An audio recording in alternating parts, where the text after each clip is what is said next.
Write a short note on the advantages of the majority rule in Foss versus Horbottle. The rule of majority, established in the famous case of Foss versus Horbottle, is an important principle of company law. According to this rule, the affairs of a company are generally controlled by the majority of shareholders, and courts do not interfere in matters that can be decided by majority. This rule offers several advantages for the efficient management and administration of companies. First, prevents multiplicity of lawsuits. If every shareholder were allowed to file a separate suit, whenever the company suffered a loss, there could be numerous legal proceedings concerning the same matter. Such a situation would overburden the courts, cause unnecessary delays, increase litigation expenses, waste the company's time and resources. The rule of majority prevents these multiplicity of suits by recognizing the company itself as the proper person to bring legal action.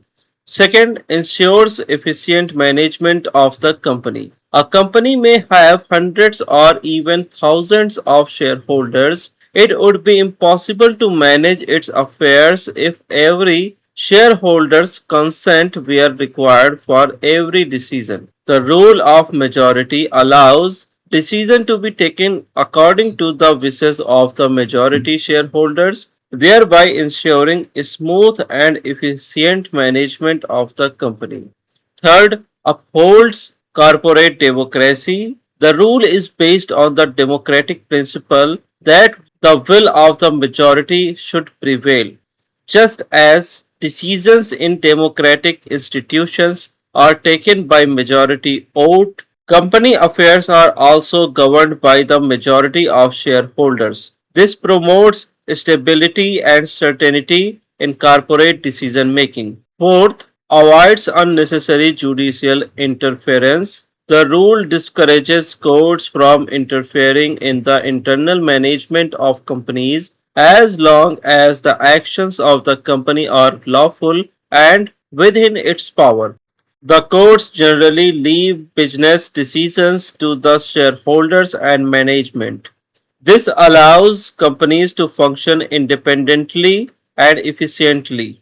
Fifth, prevents futile litigation. If an individual shareholder files a suit regarding an act that can later be approved or ratified by the majority at a general meeting, the legal proceedings may become meaningless. The rule of majority avoids such unnecessary litigation because courts recognize that the decision of the majority will ultimately prevail. Sixth, protects company resources. Frequent litigation by individual shareholders can consume significant company funds and management time.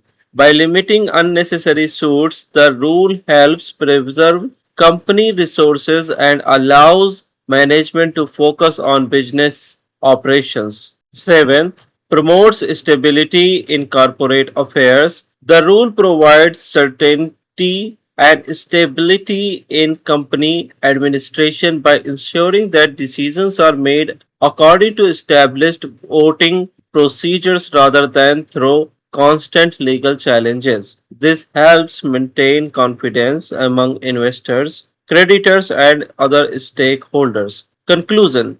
Thus, the rule of majority in Foss versus Horbottle plays an important role in company law by preventing excessive litigation, promoting corporate democracy, ensuring efficient management, protecting companies' resources, and maintaining stability in corporate affairs. While minority rights are protected through recognized exceptions, the rule remains a cornerstone of modern corporate governance.